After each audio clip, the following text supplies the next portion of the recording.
Аса қамқор, ерекше мейірімді рахымды Алланың атымен бастаймын.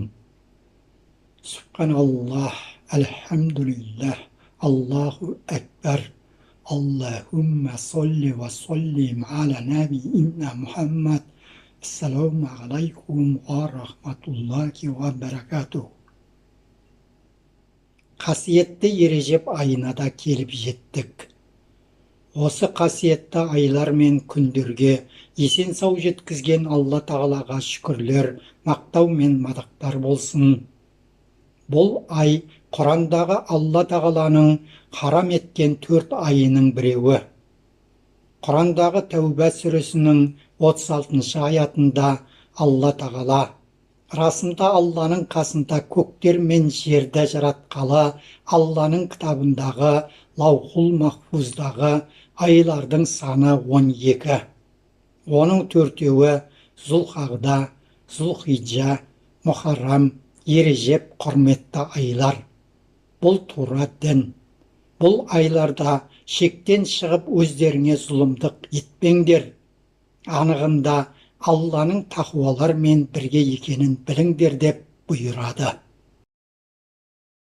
Құрандағы аталған осы 4 айда Алла Тағала өз құлдарына соғыспауды, қырқыспауды, жанжалдасып бір-біріне қаскөйлік қылмауды, бір-біріне көз алартып опасыздық етпеуді, және әрбір пенде өз-өзіне зұлымдық жасамауды, әрі үкімге қарсы келіп қасарыспауды қатаң ескертеді.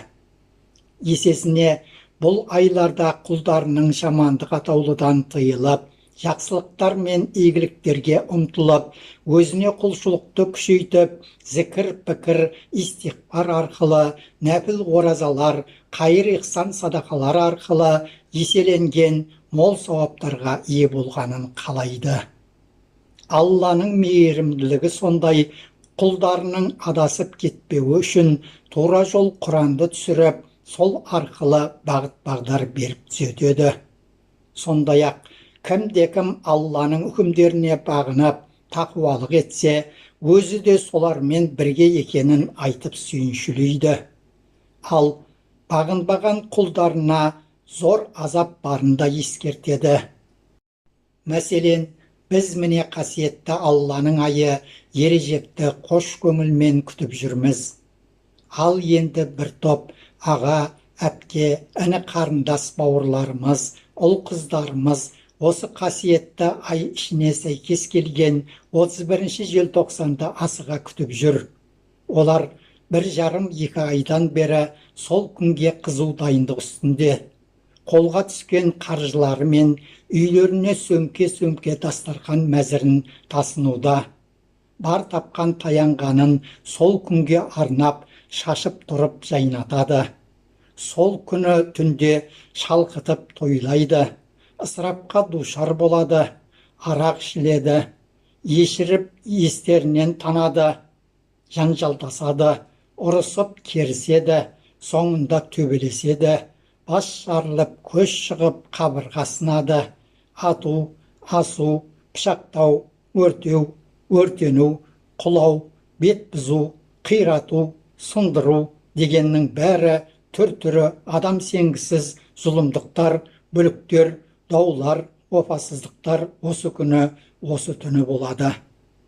Жыл сайын осы түні, яғни 31 желтоқсан түні түрлі жамандықтардың болып жататынын бәрі жақсы біледі. Сонда да болса адамдар осы жамандыққа қарай ұмтылады. Бұл Алланың үкімдеріне құлақ аспай, өз ерік қалауларымен жүріп, түрлі жамандыққа душар болып, соның зардабын тарту деген сөз. Сондықтан да бәрін білуші Алла Тағала Құранда шектен шығып өздерің зұлымдық етпеңдер деп ескертіп, сіз бен бізді алды бұрын сақтандыруда. Себебі Алла Тағала құлдарының өз үкім бұйрықтарына бағынып, сілтеген бағытымен дұрыс жүріп тұруын, жамандықтан тыйылуын, тура жолда болуын қалайды.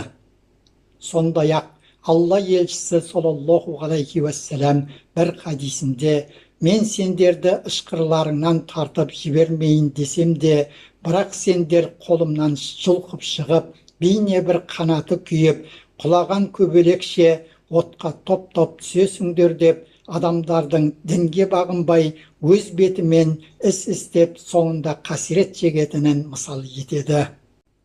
Құрметті тыңдарман қауым, аға, іні, әпке, қарындас, бауырлар, ұл мен қыздар, Алла тағаланың жамандық атаулыны қарам еткен Құрандағы 4 айдың біріне, яғни қасиетті Ережепке келе жатырмыз. Яғын қалдық. Бұл айлардағы құлшылықтарда мол сауаптар бар. Ережеп айында тәуба етушілерге Алланың рахымы мен мейірімі мол. Әрі бұл айдың ішінде Рағайып түні, Миғраж түні деген қасиетті түндер бар.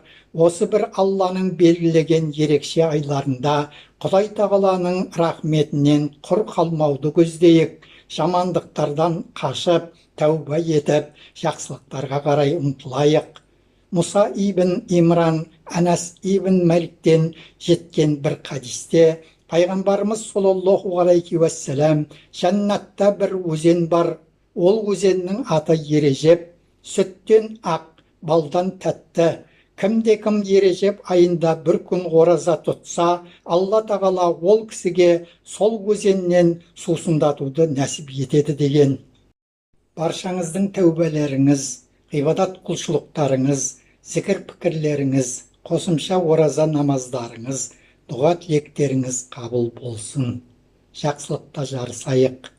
Subhanallah, elhamdülillah, Allahu Ekber, Allahümme salli ve sallim ala nebiyyina Muhammed.